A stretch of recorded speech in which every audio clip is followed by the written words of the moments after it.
Good morning, good afternoon, good evening. उम्मीद करते हैं आप लोग स्वस्थ होंगे, अपना और अपने लोग का ख्याल रख रहे होंगे। इसी उम्मीद के साथ आज की फिर से एक नई स्टोरी के साथ हम पेश हुए हैं। एक ऐसी स्टोरी जो पुनर्जन्म पे है। इससे पहले मैंने एक पुनर्जन्म पे कहानी सुनाई थी, जिसमें एक 21 साल या शायद 19 साल की लड़की थी, गांव की लड़की थी। उसके हाथ में एक बच्चा था। पानी भरने गई थी तो अपना हाथ ऊपर ऐसे करके इशारा कर रही थी, मतलब बुद्ध के नाम खड़ी हो जा रही थी। एक दिन मरती है तो उसकी उस आत्मा में दूसरी आत्मा घुस जाती है। अब ये कैसे उसको पता चलता है कि कौन घुसा है कौन नहीं घुसा, उसके माँ बाप को कैसे पता चलता है, और उस लड़की का क्या हुआ, और जो उसकी आत्मा घुसी तो वो किसकी आत्मा थी, वो लड़की कहाँ की थी, है कि नहीं है, ये जाके स्टोरी में देखिए। आज फिर वही चीज़ है कि ऐसे ही एक और स्टोरी जो प्रेजेंट टाइम में अभी भी हैं, उनको अपना पुनर्जन्म याद है कि मैं पहले था और मेरी दुकान थी, मेरी पत्नी थी, मेरे बच्चे थे, सब याद है। और इसमें वो बेचियों में टीचर हैं,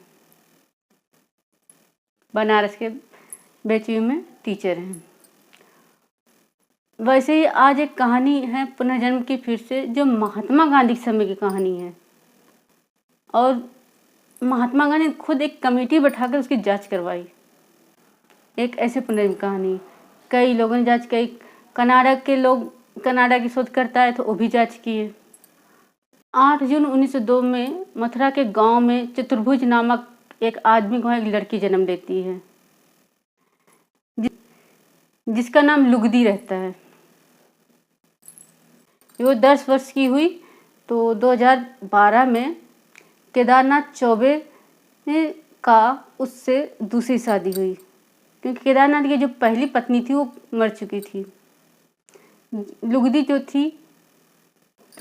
थी वो दूसरी पत्नी थी, क्योंकि पहले ज़माने में बहुत कम उम्र में शादी हो जाती थी। और ये भी होता था 10 साल की लड़की है तो 40 साल का लड़का, उससे भी शादी हो जाती थी। यहाँ पे यही हुआ था कि 25 साल का लड़का और 10 साल की लड़की से शादी हुआ था। 1924 में जब ये माँ बनती है, प्रेग्नेंट होती है, तो मथुरा के एक सरकारी अस्पताल में उसको लाया जाता है। वहाँ इसका चेकअप होता है, इलाज होता है, और वहाँ एक मृत बच्चे को जन्म देती है। उसके बाद उसकी तबीयत थोड़ी ख़राब होती, बाद में वो सही हो जाती है। फिर 1925 में फिर दोबारा यही होता है, तो घर वाले फैसला करते हैं कि अब 30 बार यहाँ नहीं, हम इसका डिलीवरी कराएंगे आगरा में। तो आगरा में जाते हैं, वहाँ पर होता है बच्चा, वो सेफ रहता है। और इसकी तबीयत थोड़ी ख़राब रहती है। एक दिन इसकी तबीयत ख़राब रहती है, बच्चे का नाम ये रखती है नवनीत। फिर 4 अक्टूबर 1925 की इसकी मृत्यु हो जाती है।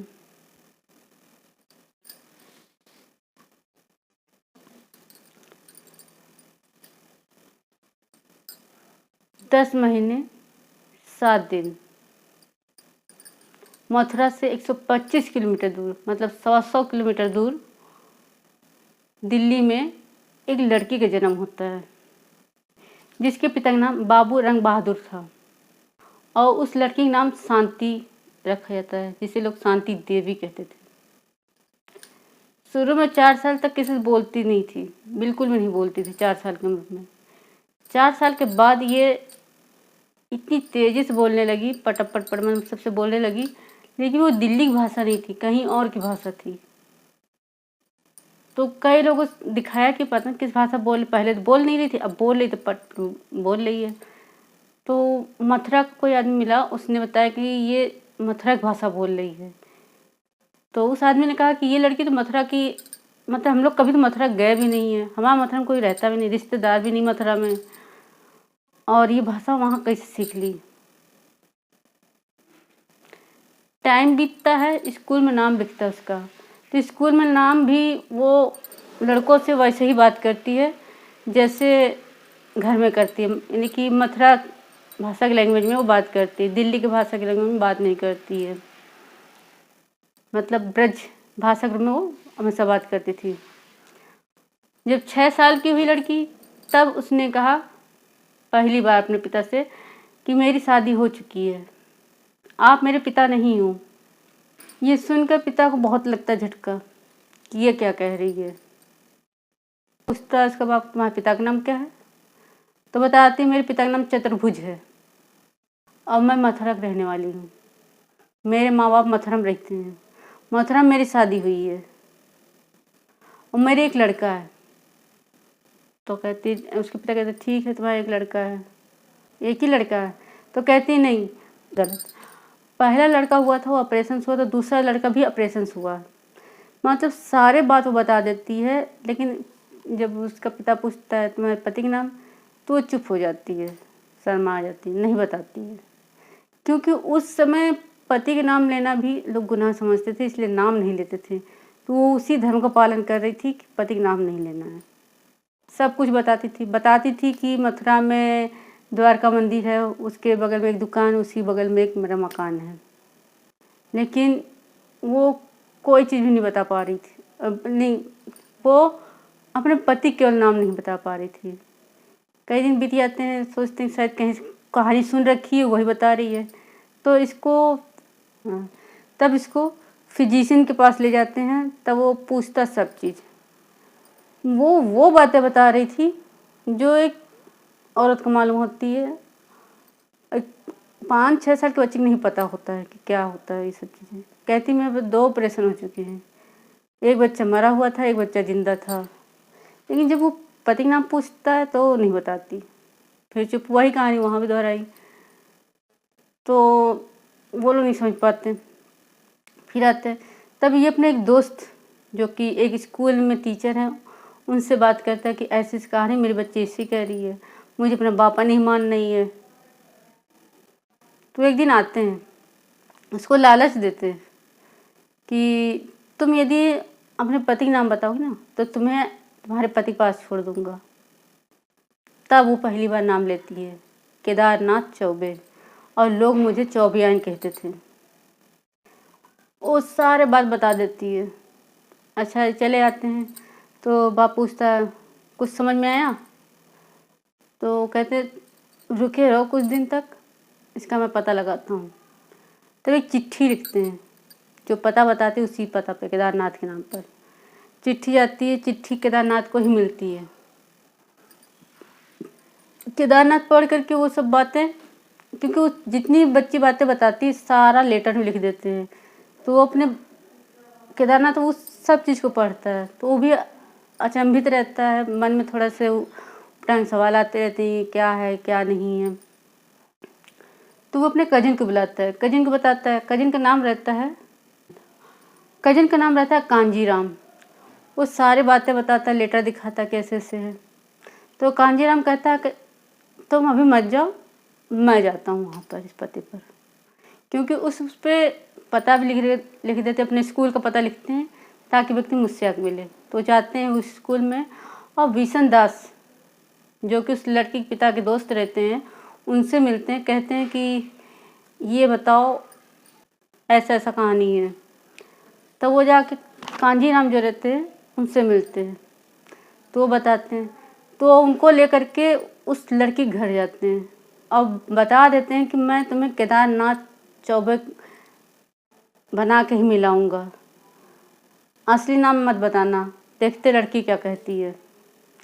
लड़की को बुलाया जाता है, देखती है तो सब कहते देखो तुम्हारा पति है ये केदारनाथ। शर्माती है, फिर कहती है नहीं ये मेरे पति नहीं है, ये उनके चचेरे भाई हैं कांजीराम। ये सब सुन करके सब अचंभित हो जाते हैं कि तो इनको भी जानती है, जो बताया सच बताया। और कुछ ऐसी बातें जो उनके समय में हुई थी वो सब पूछा, सब उसने बता दिया। फिर ये जाते हैं केदारनाथ से मिलने, कांजीराम सारा वृत्तांत वहाँ बता देते हैं कि ऐसा ऐसा हुआ है, ऐसा ऐसा बता। तब केदारनाथ के अंदर एक दिमाग में खलबली उठती कि ये क्या है, मतलब अभी 5-6 साल की लड़की है। तब वो अपने माँ को और बेटे को लेके दिल्ली पहुँचते हैं कि चले दिल्ली। घर पहुँचते हैं, बिशन दास मिलवाते हैं बाप को कि ये देखो पहले पति हैं केदारनाथ, ये पहले पति हैं केदारनाथ, बट लड़की को भी अंदर है।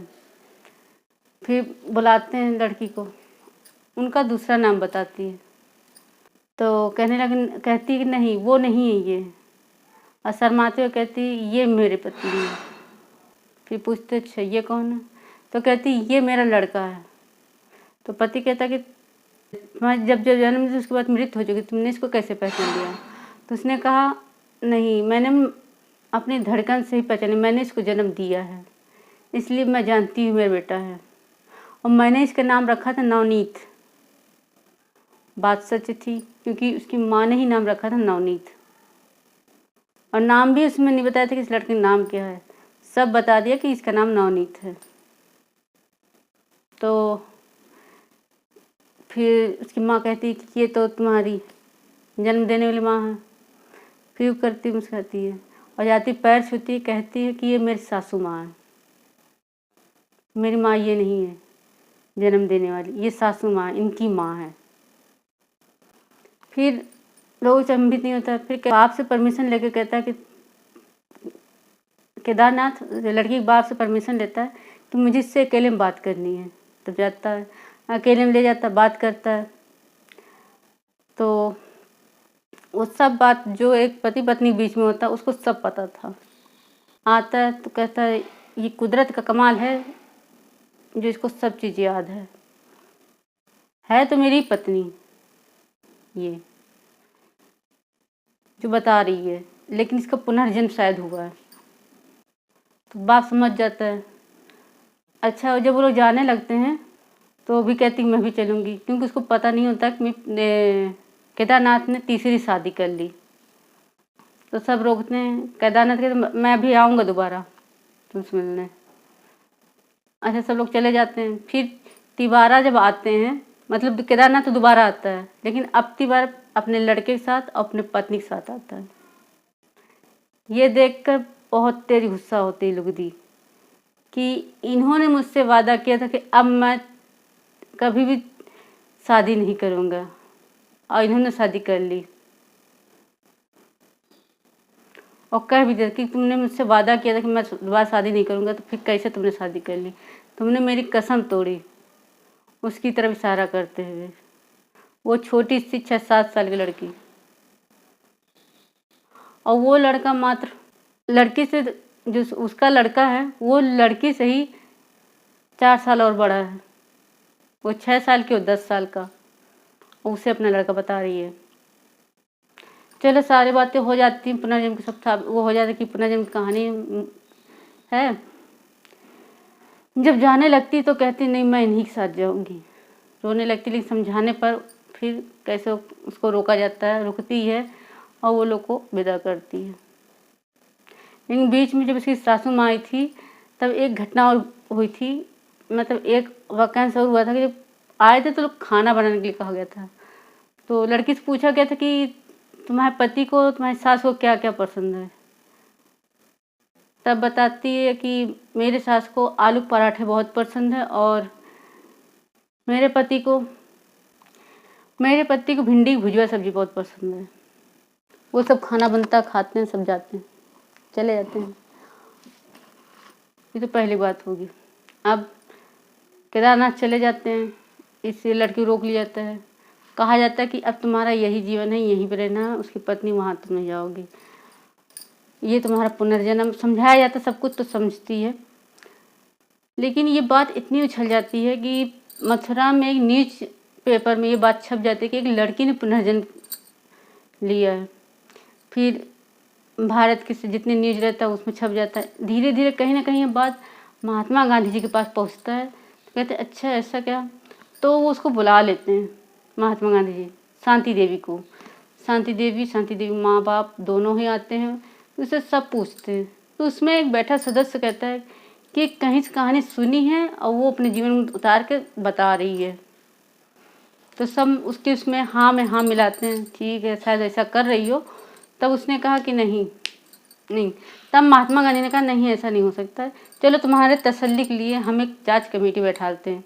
उस जांच कमेटी में रहता है एक फिजिशियन, डॉक्टर और सोशलॉजिस्ट और जर्नलिस्ट, पूरे 15 लोग कमेटी बनाते हैं। 15 कमेटी जब स्टेशन पहुंचते हैं तो ट्रेन थोड़ा लेट होती है आने में, तो वो लड़की कहती जल्दी चलो नहीं तो फाटक बंद हो जाएगा शाम होते ही। सब अचंभित, ये कैसे पता सब कुछ ही कि फाटक बंद हुई फाटक। तो फिर ये लोग निर्णय करते हैं कमेटी कि चलो चलते थे स्टेशन, लेकिन इस लड़की को आगे कर देंगे, ये आगे आगे चलेगी, हम सभी पीछे पीछे चलेंगे। तो स्टेशन पर उतरती चलती है तो इसको अपना एक जेठ मिलता है, जो सगा जेठ रहता है, जाते उनके पैर छूती है। तो कमेटी कहती ये कौन है, उस जेठ को भी नहीं पता रहता भी। तो लड़की कहती है मेरे जेठ हैं, मेरे पति के भाई हैं। तब वहाँ जर्नलिस्ट पूछते हैं कि वाकई ये तुम्हारे केदारनाथ बड़े भाई हो? तो कहता हाँ, मैं तो केदारनाथ बड़ा भाई यहाँ सर्विस करता हूँ। बात होने के बाद फिर आगे बढ़ते हैं तो तीन तांगा करते हैं। पहले तांगे से बोल दिया था कि देखो तुम अपने मन से रास्ता मत मोड़ना, जब ये लड़की कहेगी यहाँ से रास्ता मोड़ो तभी मोड़ना, वरना मत मोड़ना। और उसमें दोनों कमेटी बैठ जाती, मैंने 15 लोगों की कमेटी बैठ जाती है। आगे वो तांगा वाला चलता है, उसके पीछे पीछे दोनों तांगे चलते हैं। लड़की बताती जाती, अंत में वो मंदिर के पास पहुंच जाती है। कहती है ये मेरा घर है, ये मंदिर है, ये इसकी दुकान है, ये बगल में मेरा घर है। घर के अंदर घुस जाती है, पीछे पीछे कमेटी घुस जाती है। केदारनाथ उसमें घर में रहता, देखता है कि लड़की आई हुई है। तो फिर कहते थे जो सोसाइटी 15 लोग की कमेटी रहती है, कहते कि तुम तो कहते मैंने कहीं पैसे छुपा के रखे हैं, जरा वो पैसे ढूंढ के दिखाओ। तो वो दूसरे मंजिल पे जाती है, वहाँ पर एक पॉट रखा होता, उसके नीचे गड्ढा मतलब बना रहता है, उसमें वो पैसे दबा के रखती थी। जाती निकालती, लेकिन वहाँ पैसे उसको मिलते नहीं। कहती मैंने यहीं पैसे रखे थे, मेरे पैसे यहाँ से गायब हुए हैं नहीं। थोड़ी देर बाद तब केदारनाथ बताता नहीं, लेकिन इससे पहले नहीं। कहती मैंने पैसे यहीं रखे हैं।